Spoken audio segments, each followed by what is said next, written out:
Ce matin, j'ai eu 26 ans. Ou peut-être en fait était-ce hier, je ne sais plus. Pardon mon cher Camus, j'ai sûrement trop bu. Monsieur le Président, Mesdames, Messieurs les membres du jury, cher public, chers consoeurs, oui, hier j'ai eu 26 ans. Je suis née le 16 novembre 1996 à 23h32 très précisément. Ce qui signifie donc que depuis hier soir, j'ai rejoint le clan des 26 ans. Est-ce que vous voyez un peu de quelle catégorie de personnes je parle? Oui, mesdames, messieurs, oui. Je vous parle d'un temps que les plus de 25 ans ne connaissent que trop bien. Je vous parle de ceux qui devront désormais payer leur entrée dans les musées nationaux. Je vous parle de ceux à qui l'on demandera désormais « Alors, ça fait quoi d'être plus proche des 30 ans que des 20 ?» Je vous parle de ceux à qui on demandera désormais quand est-ce qu'ils comptent se marier et avoir des enfants, parce que bon, quand même, l'horloge tourne.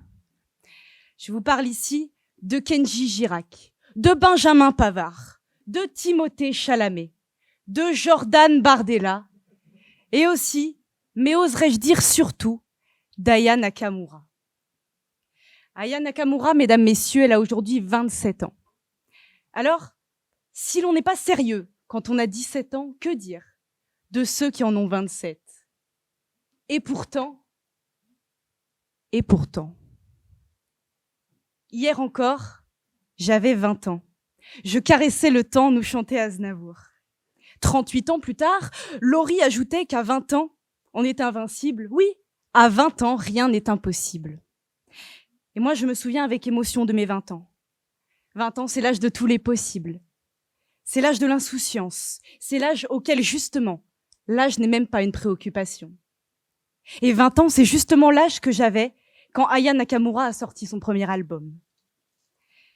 Aya Nakamura, comme moi, elle s'interroge sur l'amour avec un grand A. Elle s'interroge sur les hommes avec un petit H. Aya Nakamura, c'est celle que l'on écoute au moins une fois dans toutes les soirées.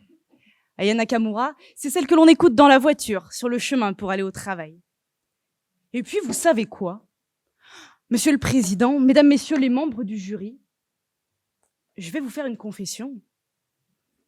Jetez-moi la première pierre, mais oui, au début, j'étais fan d'Aya Nakamura.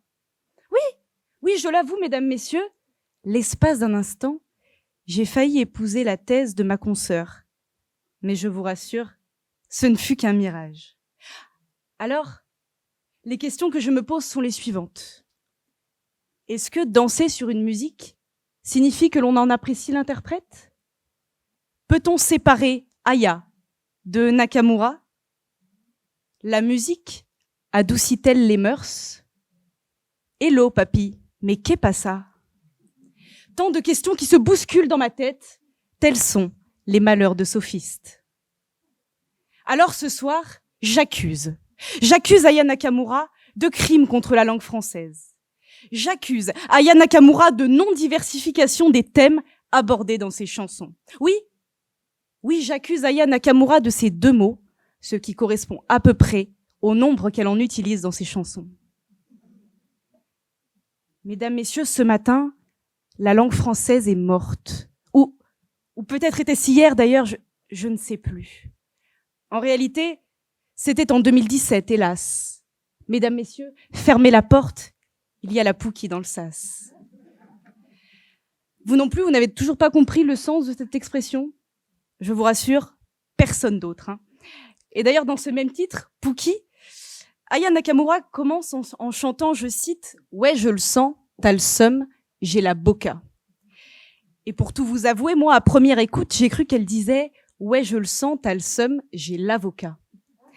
Et à ce moment-là, j'avais envie de rassurer Aya Nakamura et de lui dire que, en tout cas, dans cette salle, personne n'a le seum qu'elle est l'avocat, puisqu'il s'agit en fait d'une règle de base du droit français et européen. Je vous rappelle l'article 6, paragraphe 3 de la Convention européenne de sauvegarde des droits de l'homme, qui prévoit bien que tout accusé a le droit à avoir l'assistance d'un avocat de son choix. Et d'ailleurs, en parlant d'avocat, est-ce que la meilleure définition de notre métier, elle n'est pas contenue dans cette phrase issue du titre Dja Dja? Je cite, « Tu cherches des problèmes sans faire exprès ». D'ailleurs, notre chère Aya, elle a même inventé son propre langage, à tel point que Le Monde a posté un article intitulé « Parlez-vous le Aya Nakamura ?» qui, le plus sérieusement du monde, tente notamment de nous expliquer la différence entre le terme « Jaja » et le mot « Joe ». Monsieur le Président, Mesdames, Messieurs les membres du jury, face à de telles figures de style, Brel et Aznavour peuvent bien aller se rhabiller. Pas vrai, chère consoeur? L'amour, chanté par Madame Nakamura, face à l'amour chanté par Monsieur Brel? À quoi bon promettre à l'être aimé de lui offrir des perles de pluie venues de pays où il ne pleut pas, quand à la place, on peut lui assurer qu'en Katchana Baby, il dette ça. Aya Nakamura, vous savez, c'est un peu à la musique ce que Nabila est à la télévision française. C'est-à-dire qu'elles ont le mérite de faire rayonner la France à l'international, mais peut-on réellement s'en réjouir? C'est une vraie question, hein. Je ne veux pas passer pour une rabat-joie qui sait mieux que tout le monde. Voilà, je déteste les donneurs de leçons, hein. Je déteste ceux qui disent toujours « il y a qu'à faire ci, il y a qu'à faire ça, il y a qu'à Moura ». C'est bon. Mais mal nommer les choses, c'est rajouter au malheur de ce monde, nous disait Camus. Ah, Aya, Aya, Aya. Les hommes, toujours les hommes. Ils t'ont prise pour une conne. Un rythme ternaire donc employé par Madame Nakamura pour nous faire comprendre à quel point elle a souffert. Cependant, mesdames, messieurs, au bout d'un moment, il serait peut-être loisible de changer de thème dans ses chansons, non? Aya n'a que l'amour comme thème de prédilection. Aya n'utilise que l'amour dans toutes ses chansons. Oserais-je vous dire qu'Aya Nakamura la bouche? Alors, je souhaite bien évidemment vous quitter sur les mots de l'accusé qui a chanté, je cite, « Tous ceux qu'auront ramé, à la fin, auront gagné ». Magnifique métaphore fluviale, si vous me le permettez. En tout cas, Monsieur le Président, Mesdames, Messieurs les membres du jury, cher public, chers consoeurs, je ne sais pas. Je ne sais pas si ce soir, devant vous, je vais gagner. Mais tout ce que je sais, c'est que j'aurai donné le meilleur de moi-même. Et maintenant, advienne que Nakapura.